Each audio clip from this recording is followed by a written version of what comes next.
السلام علیکم ناظرین، میں اینکر پسند تحریر فاطمہ اور آپ دیکھ رہے ہیں city one news. Gojra city کے علاقے میں ڈکیتی کی واردات، دو مسلح نامعلوم ڈاکو اسلحہ کے زور پر گوجرا کی رہائشی ابو بکر سے اس کا موٹر سائیکل ہونڈا 125 چھین کر فرار ہو گئے۔ دو نامعلوم مسلح ڈاکوؤں نے گن پوائنٹ پر گوجرا کے رہائشی ابو بکر سے اس کا موٹر سائیکل ہونڈا 125 اور نقدی چھین لی اور مونگی بنگلہ کی طرف فرار ہو گئے۔ متاثرہ شہری نے مذکورہ واردات کی اطلاع فوراً 15 پر کی، جس پر ڈی پی او ڈبارہ نمبر فاروق نے فوری نوٹس لیا اور گوجرا پولیس کو ڈاکوؤں کی گرفتاری کا حکم دیا، جس پر سٹی پولیس گوجرا نے مسلح ڈاکوؤں کا تعاقب شروع کر دیا۔ چند میل کے تعاقب پر مسلح ڈاکوؤں کو گھیر لیا۔ ڈاکوؤں نے پولیس کا گھیرا توڑ کر فرار ہونے کے لیے پولیس پر فائرنگ کر دی تو پولیس نے اپنی دفاع میں جوابی فائرنگ کی۔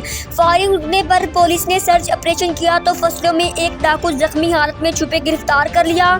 زخمی ڈاکو کے قبضے سے شہری سے چھینا گیا موٹر سائیکل، نقدی اور ناجائز اسلحہ پسٹل 30 بور برآمد کر کے اچھی کارکردگی کا مظاہرہ کیا ہے، جبکہ فرار ڈاکو کی گرفتاری کے لیے چھاپے مار رہی ہے، جس پر میں سٹی پولیس گوجرا کو شاباش دیتا ہوں۔ ان خیالات کا اظہار ڈی پی او ڈبارہ نمبر فاروق نے پریس ریلیز میں کیا۔ اس موقع پر P R O A S I محمد طاء اللہ بھی موجود تھے۔ ٹوبہ ٹیک سندھ سے ڈسٹرکٹ رپورٹر مقبول طاہر۔